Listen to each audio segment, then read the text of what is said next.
ne ma na gani wani sahuhu yake kiran sunayen ma'aiki sallallahu alaihi wasallama ya ce suna wani wuri. To a cikin masu ra'ayinsa ma sun ba shi amsa da kansu sun ce wannan sakarci ne, sahuhanci ne.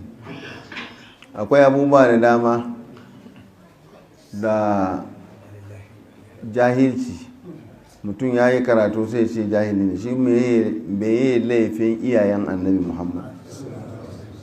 Annabi ya zo ya same su yana manzo, ya kira su sun kibi. Kamin ya zo duniya ma fa mahaifin shi ya rasu, shekara 4 mahaifiyarsa ta rasu, shekara 8 kakansa ya rasu. Me laifin waɗannan mutane da za a ce suna wuta? Me laifin su? Kaga wannan mutumin maganan ma bai dace da mai imani ya faɗa ba. Ma'aiki sallallahu alaihi wasallam ga shi kuru-kuru ya ɗibi mutum 10 ya zuwa su aljanna, kan Abubakar, Usman, Aliyu, Talhatu, Zubairu, amma ya kasa ɗibo mahaifansa ya sa aljanna.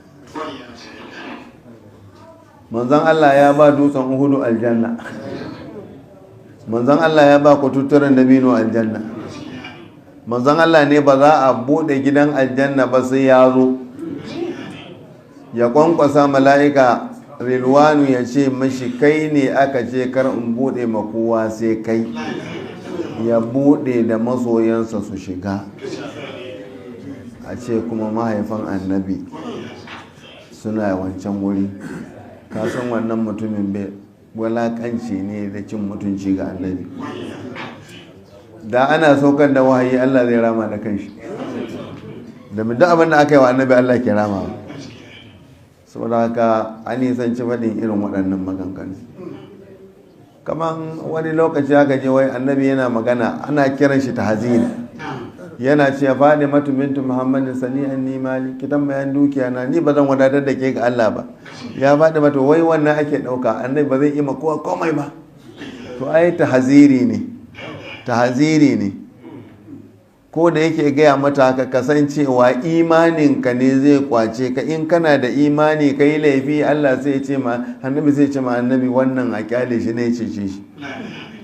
To shi ake nufi, ake yin tahaziri, tsawatarwa.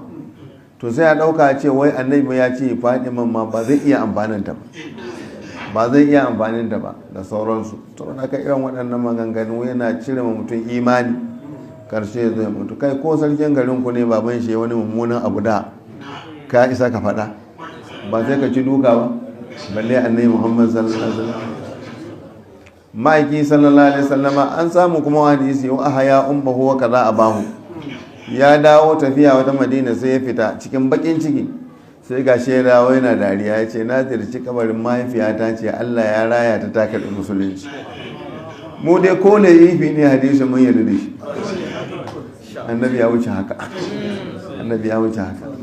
Duk mai faɗin mummunan magana akan annabi to ko dai ɗan kwangilan arna ko kuma ba musulunci.